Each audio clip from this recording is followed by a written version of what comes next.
Hello, I'm Alan Cowan, and welcome to Cracking Sleep, where it's my privilege to help you get a better night's sleep, even when ailments such as sleep apnea make it difficult for you to do just that.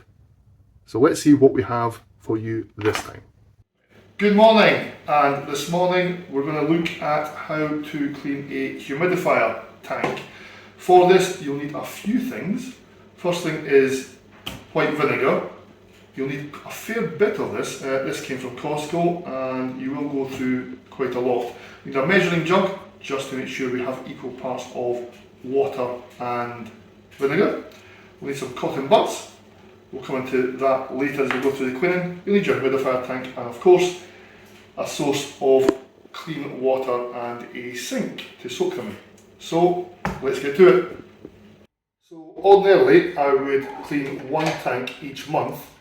That's just to make sure I have one on the go at any given time. Today's slightly different. I'm going to clean two at the same time. The reason being, this one here has run dry and hopefully you can see that there's a little bit extra gunk in there. So we will clean them both and give this one a deep clean at the same time. The ratio of vinegar to water is 1 part vinegar to 3 parts water.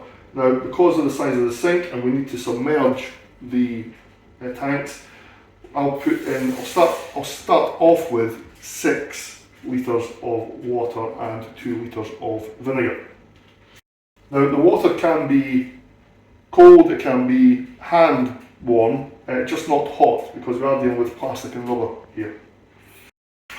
And 6. Now we may need to top this up depending upon how deep it is for the tanks, but for now we will stick with 6 litres of water and we'll go over to put the vinegar in. 1 litre of vinegar to kick off with. If you have a bigger jug, then it may work for you to work in 2 litres at a time. I only have a 1 litre jug here, so this is what we're working with. It doesn't have to be exact. Somewhere close to 1 litre is good enough.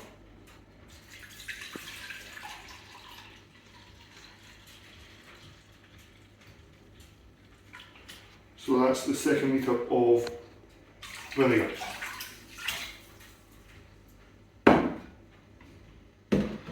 Now what we'll do now is we will submerge the tanks and just see just how much more water and vinegar we need to put in. So I will remove the rubber seal, that will go into the water separately, and then we'll submerge the tank. Now, because I'm doing 2 tanks, I'll put them both in at the same time.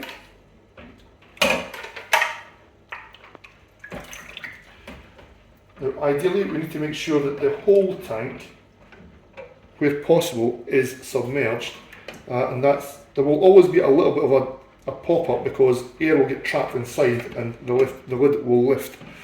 But for now, I think we need to put in maybe another, let's put another 3 litres of water and another litre of vinegar, and that should bring it up to a decent level. And we'll just give that a swirl around to try and mix it all together. So, in this sink we now have 3 litres of vinegar, white vinegar, and 9 litres of water. That's a 3-to-1 ratio. That's what works for me. If you find a different ratio works for you, then go ahead and stick with that. So now, as you see, they are completely submerged, other than a little bit of air trapped in the top. I will try and still get some of the solution around the top part of the lids as well.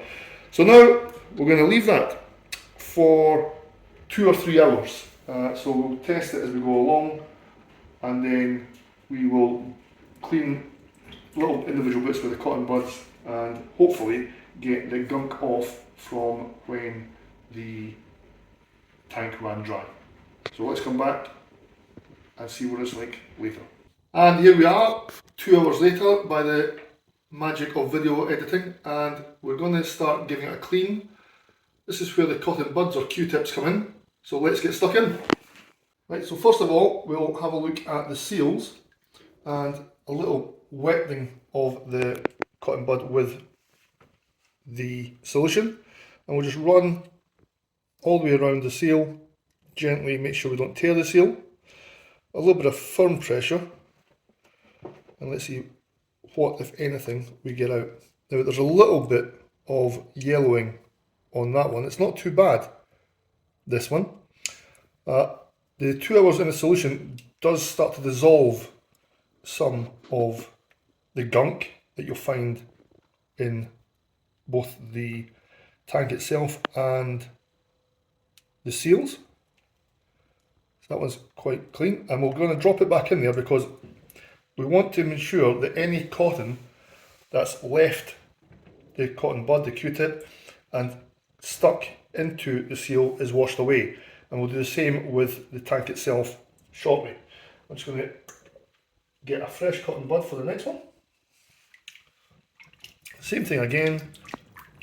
Now this one looks as if it was a little bit darker. I believe this might have been the tank which ran dry.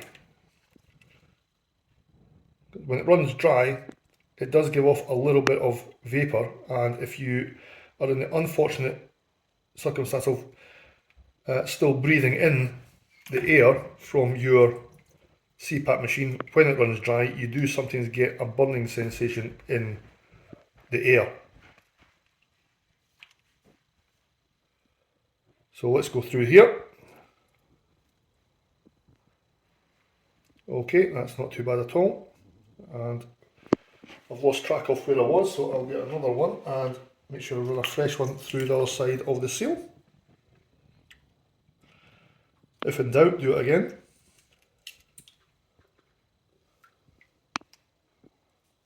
Okay, so the vinegar has done its job here, in that most of the gunk from the seals is gone.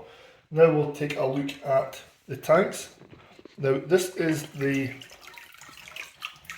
first tank which did not have the bonnet in it, and you can see it's pretty clean as it is, but just to make sure, we're going to take the Q-tip again, a little bit of dampness in solution, and we'll run it around the edges where you do sometimes get gunk building up. For the most part, we should be okay. There's a little bit of yellowing there. Don't know if you can see that. There's a tiny little bit of yellowing on there, but we will run through each of the edges just to make sure that we are clear. On these tanks, the areas that tend to build up with gunk are where the metal heating plate joins the plastic, and also in the very deep corners of the footwell. Getting right into those corners is important. But overall, the solution usually does most of the work. Now, some people have said that they use paper towels to wipe out the insides of the tank daily. I'll suggest against doing that daily. The reason is that even with cotton buds and Q-tips, some of the material can lay inside the tank, and if you don't wash it out properly, that can end up in the water and you end up breathing it in through the heated air at night. The reason we're using the Q-tips here is that we also make sure they're completely rinsed after this cleaning process is done. And on this one, this is the one that did have all the hardened gunk in it. You can see here that this is now clear. So all of that gunk has been removed. There's a little bit of yellowing there, but that's just the residual build-up, which we will wash away. There is also, though, you may see some reddish tinge in the corners here. That is a common occurrence even without us going through the drying out phase. Whenever a tank is left for any length of time, and this one was left after the drying out area, that will continue to build up. You can see that's quite red. So that will harbour bacteria, and you don't want to be breathing in any of that. So it's very important to get right into all the edges and make sure you clear all of that out.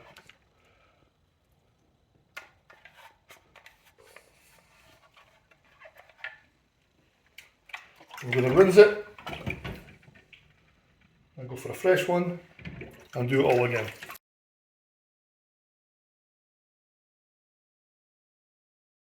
So after cleaning, you'd be hard pressed to tell which of these had all the gunk in it following the dry out. So now, the only thing that's left to do is to rinse out the solution, fill it with cold water, and give these a rinse.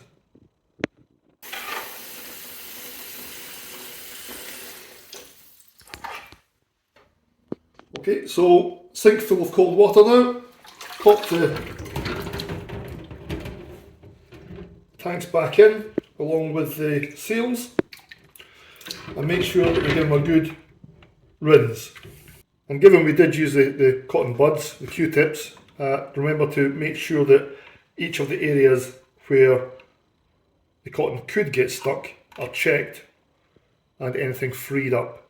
You do not want to be breathing in cotton during your sleep. That's all there is to it. Give them a good shake. So there we have it, 2 tanks, sparkling clean. This method works for me. If you've got a better method, then stick with that and let me know what that is. I'm interested in proving things whenever we can. But if you've got a tank that's full of gunk, this method will get it clean again.